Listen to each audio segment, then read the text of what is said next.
Hello, I'm Mr. B-Bates1 and welcome back to another episode of MC Map Faker. If you're not familiar with the series, it's where I make mini-games using nothing but command blocks and good old-fashioned block placing. Currently, there are 4 games in my Map Faker theme park. You can check them out via the playlist in the description. Today, we are going to take a look at the newest edition, River.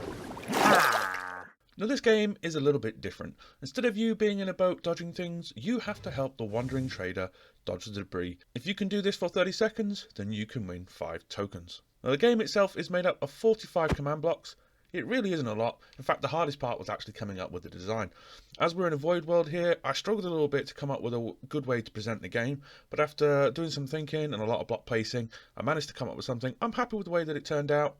I may make some changes later on in the future, we shall see. But as with tradition on this channel, let's take a look at the game in action, and then we shall take a look at how it was made.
And there we are. We managed to do it. We managed to dodge all the debris and we earned ourselves 5 tokens.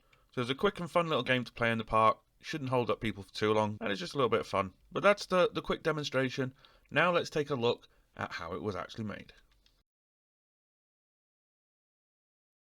So here we are then, just underneath the terrain where River Rapid is. And as you can see, we have very few command blocks sat here. In fact, the command blocks on the left here are just for the first time setup. Once it's done, you don't even need those there. They're only there just to give you a better visualization of what you need to do initially. Everything on the right of me is what the game uses to run on. And I've simply labelled these so that it's easy to understand which chain does what.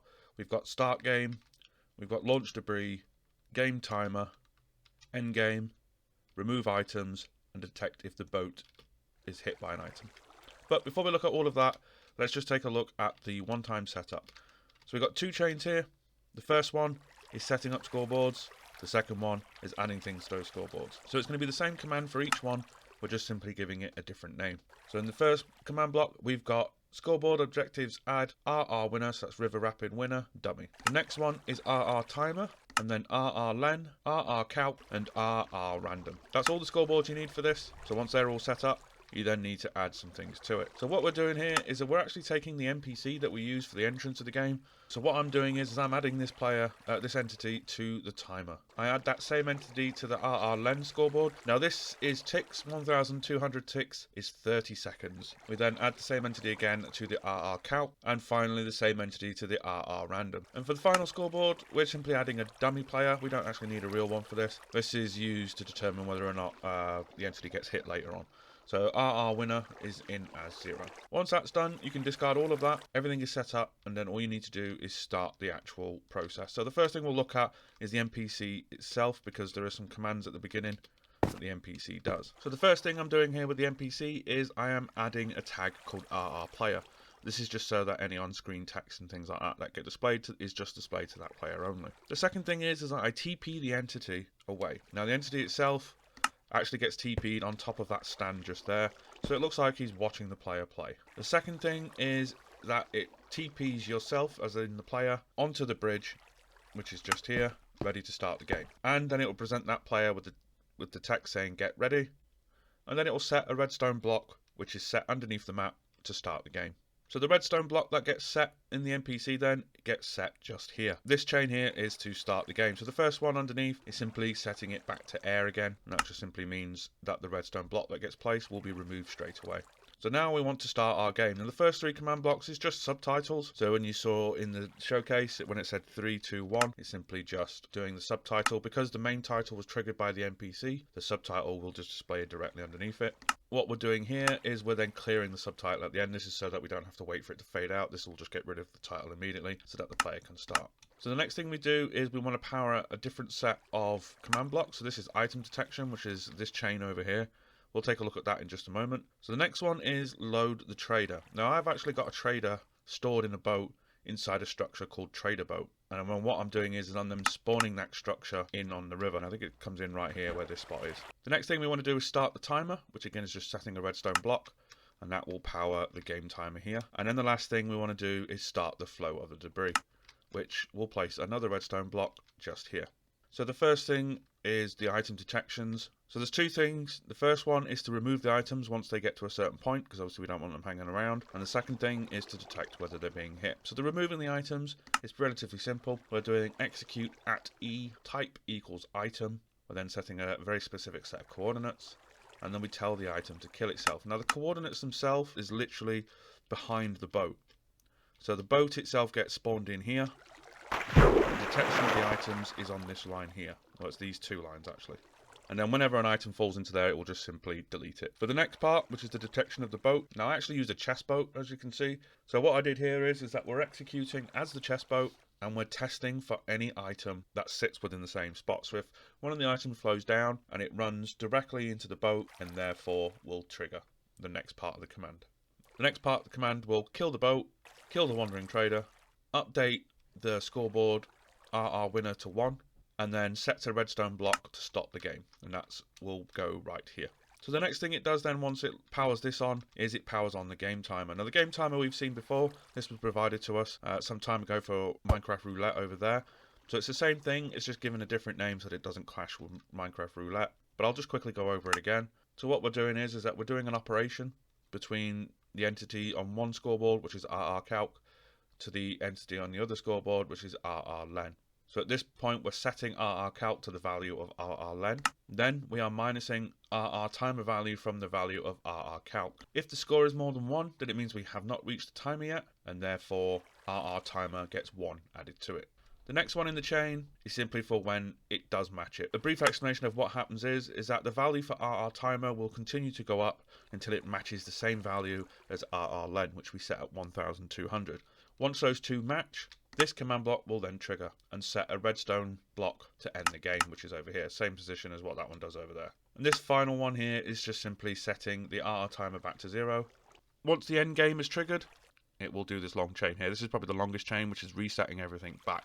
So this one here is just setting the above to air again, so it'll get rid of the redstone block as soon as it's placed. And then the rest of this is just doing as its name. So the first one is to stop the timer, which is simply setting air here, which is where a redstone block would be. It then stops the debris, which is there. Stop item detection. Now this one has actually got an 80 tick delay. This is so that if the debris is fired after the game has stopped, because sometimes that can happen, it will give it 80 ticks to reach its destination so that the remove items one here can delete it. But once it's given that 80 ticks are up, it will then set air here, and therefore it will no longer remove or detect hits.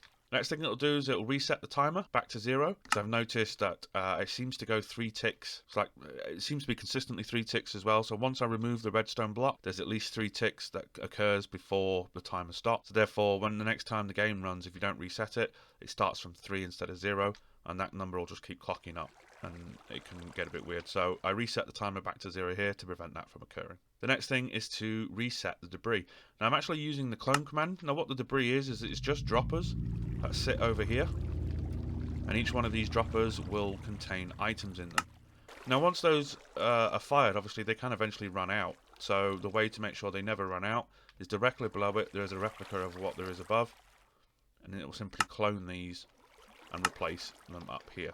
And therefore every game that stops will get reset for debris. So once that's done, then we will then present the remaining text to the player. So the first one is that we will tell them the game is over, and then we'll check to see if the player has won. So we're just simply doing the scoreboard players test command here, and we're looking for our dummy player to see if the value remains at 1. Now, because if the player got killed, the value will be set to 1. That means they lost. But if the value was 0, then it means they won. They made it to the end, and therefore they must be a winner. And if that's the case, it will then show a subtitle telling them, well done, you just won 5 tokens. We will then proceed to add those tokens to the player. If you don't have a token system in your world and you give physical items, you would simply replace this command here. So instead of it going to a scoreboard, give 5 diamonds or whatever it is that you use as a winning system. These ones here are all conditional, so they will only run if this passes as true. The next one is to check if they've lost, and it's testing to see if it's 1 this time. And if it is 1, it'll then do the sub, I'm sorry, you lost. Now, since there's nothing else to do here, there's only one block here that's conditional. After that's done, we then just need to reset the rest of the game. So the first thing we'll do is we'll TP the player out of the game. We'll kill off the boat and the wandering trader. So we'll reset the RR winner scoreboard back to 0, ready for the next game. We're going to remove the tag from the player, and then finally we're going to TP the NPC back to the gate, ready for the next player to interact. The only other command blocks we have are these ones over here, and these are simply just setting air, and that's related to the debris.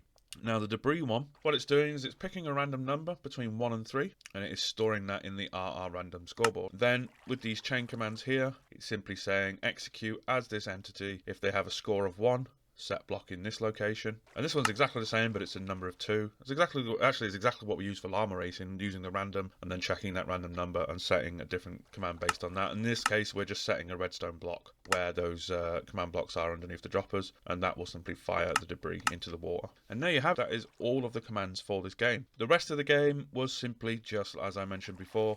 It was literally block placing. So what I ended up doing is I ended up actually placing this river all the way through my world, so they gave some sort of believability as to why it's there. And this will, as you can see, I haven't quite finished it off here, but this will just continue on for a little bit and then make its way back out the park again at some point. I might stick some boats on there for making it look nice or whatnot. It's just all scenery work, literally just all scenery work from here. There's a few bits I'm not sure about, like I don't quite like this exit part here. I'll probably change that up at some point.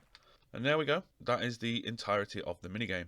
Now if you got to the end of the video, thank you very much for watching, and I hope you enjoyed the content. Please remember to like and subscribe to the channel. And until next time, bye! There was actually 3 other command blocks that I completely and utterly forgot about, and that's these 3 under here. There's actually 48 command blocks, including these 3. These 3 are them moving the entity around. And these are simply TPing the chest boat, who's anywhere within that certain direction, so that's just here. And it's simply moving them to 3 certain points. So point 1 is there, point 2 is there, and the other point is there, and each one of these command blocks will just simply TP the entity to that location.